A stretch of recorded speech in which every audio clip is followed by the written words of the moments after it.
The sun beat down mercilessly on the dusty ranch road as Marcus Hartwell guided his black pickup truck toward the main gate of his sprawling Texas property. At 35, he'd built an empire from nearly nothing, transforming his late father's struggling cattle operation into one of the most prosperous ranches in the state. Success had come at a price, though: long hours, few relationships, and a reputation as the area's most unapproachable bachelor. As he slowed to unlock the gate, movement caught his eye. Two small figures stood pressed against the white fence rails, their faces smudged with dirt and streaked with tears. They couldn't have been more than 5 years old, identical down to their copper-colored braids and faded sundresses that had seen better days. Marcus cut the engine and stepped out, his boots crunching on gravel. The girls watched him with enormous blue eyes that seemed far too solemn for children so young. "You lost?" he asked, keeping his distance. He wasn't good with kids, had never been around them much. The girl on the left, or was it the right? They were impossibly identical, shook her head. "We live over there," she said, pointing toward the neighboring property, a small farmhouse that had been foreclosed on months ago. Marcus had heard someone purchased it at auction, but hadn't bothered to investigate who. "Our mama's sick," the other twin added, her voice trembling. "Really, really sick." Marcus felt something uncomfortable twist in his chest. "Where's your father?" Both girls looked down at their scuffed sneakers. "We don't have a daddy," the first one whispered. "Mama says he went to heaven before we were born." "Please," the second twin said, suddenly reaching through the fence rails with both small hands. "Please, just be our daddy for today. Mama needs help, and we don't know what to do. She won't wake up right, and she's burning hot." The words hit Marcus like a physical blow. His analytical mind immediately registered the emergency. A sick woman, alone with 2 small children, no help in sight. But something deeper stirred. Something he'd kept carefully locked away since his own mother's death when he was 12. "Show me," he said, already climbing back into his truck. "Get in. Which house is yours?" The girls scrambled into the passenger seat together, small and fragile in the large cab. As they directed him down the road to the modest farmhouse, he learned their names, Emma and Ella, though he still couldn't tell them apart. They spoke in overlapping sentences, the way twins sometimes do, painting a picture of a mother who worked 2 jobs, who sang them to sleep every night, who'd been sick for days but refused to go to the doctor because she couldn't afford it. The farmhouse looked even more run down up close. Paint peeled from the siding, and the porch sagged slightly. Marcus followed the twins inside, his heart sinking at the sparse furnishings and the clear signs of financial struggle. They led him to a small bedroom where a woman lay in bed, her dark hair plastered to her forehead with sweat, her breathing shallow and rapid. "Mama, we brought help," Emma, or Ella, announced. "We found a daddy for today." The woman's eyes fluttered open, fever-bright and unfocused.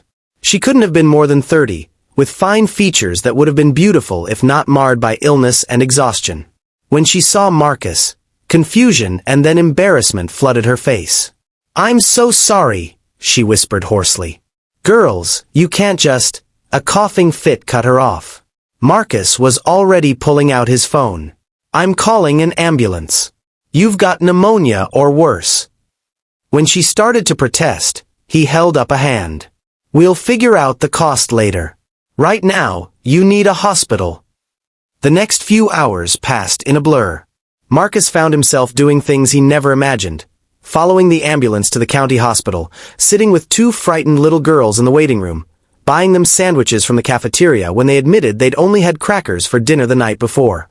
He learned the woman's name was Sarah Chen, that she'd moved here from California after her husband's death, hoping for a fresh start and lower living costs. She'd been working as a waitress and cleaning houses, stretching every dollar to cover rent, food, and the girls' needs.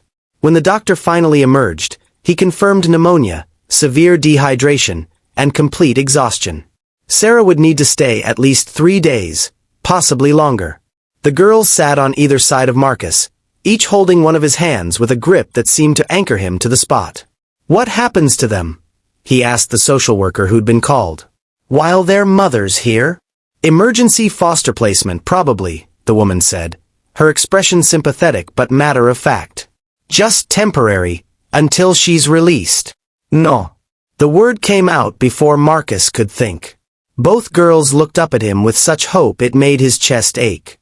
They'll stay with me. I'm their neighbor. I have space, resources. They shouldn't be with strangers. The social worker raised an eyebrow. Are you family? We're gonna be his pretend daughters, Ella announced solemnly. Just for today. Until Mama gets better. Actually, Marcus found himself saying, for as long as they need. The next 3 days transformed Marcus Hartwell's carefully ordered life into beautiful chaos. His pristine ranch house, usually silent except for the sound of his boots on hardwood, filled with giggles and the patter of small feet. He learned to braid hair, though his attempts were clumsy at best. He discovered that 5-year-olds asked approximately 8 million questions per hour and that reading the same bedtime story 3 times in a row was apparently mandatory. Emma and Ella showed him their world. How to find shapes in clouds, why dandelions were actually wishes in disguise, how jumping in puddles was basically a requirement for happiness. They taught him that macaroni and cheese was an acceptable dinner, that Band-Aids could fix almost any problem, and that sometimes people just needed hugs for no reason at all. Marcus visited Sarah daily, updating her on the girls and trying not to notice how his chest tightened when she smiled gratefully at him. She apologized constantly until he told her firmly to stop. He arranged for her hospital bills to be sent to his accountant, brushed off her protests, and found himself sharing stories about the girls that made her laugh despite her weakness. On the 4th day, when Sarah was finally released, Marcus drove them all home. He'd spent the previous evening having his housekeeper stock Sarah's kitchen, arranging for a local doctor to make house calls, and setting up accounts with local businesses to ensure she'd never have to choose between food and medicine again. I can't accept all this, Sarah protested as she saw the filled cupboards, but her voice broke. I can't repay you. You already have, Marcus said quietly, watching Emma and Ella playing in the living room, their laughter like music he hadn't known he was missing. Those girls gave me something I didn't know I needed. Over the following weeks, Marcus found excuses to visit. Fixing a broken step. Checking on Sarah's recovery. Bringing over dinner because he'd accidentally made too much. The twins would run to greet him, shouting, Daddy Marcus, and wrapping themselves around his legs. Sarah would smile apologetically and correct them, but Marcus always stopped her. It's okay, he'd say. For today, I can be their daddy. But somewhere along the way, for today became for now, and then simply always. Marcus found himself staying for dinner, helping with homework, attending the girls' kindergarten play. He found himself falling in love with Sarah's strength, her kindness, the way she'd built a life for her daughters from nothing but determination and love. He fell for the way she laughed at his jokes, how she sang while cooking, the fierce protectiveness in her eyes when she looked at Emma and Ella. 6 months after 2 little girls begged a stranger by a fence to be their daddy for a day, Marcus stood in that same spot with Sarah beside him. The twins played nearby, chasing butterflies in the warm afternoon sun. They still call me Daddy Marcus, he said softly. Sarah leaned against his shoulder. Would you want to drop the Marcus part? Make it permanent. He turned to look at her, seeing hope and love and a lifetime of tomorrows in her eyes. Are you asking what I think you're asking? I'm saying that what started as one day has become every day, and I can't imagine it any other way. The girls love you. I love you. You saved us, Marcus, in every way possible. You saved me first, he whispered, pulling her close. 2 little girls by a fence, asking for something I didn't even know I wanted to give. A family. A purpose. Love. Emma and Ella came running over then, crashing into them with the enthusiasm only children possess. Group hug, they shouted in unison.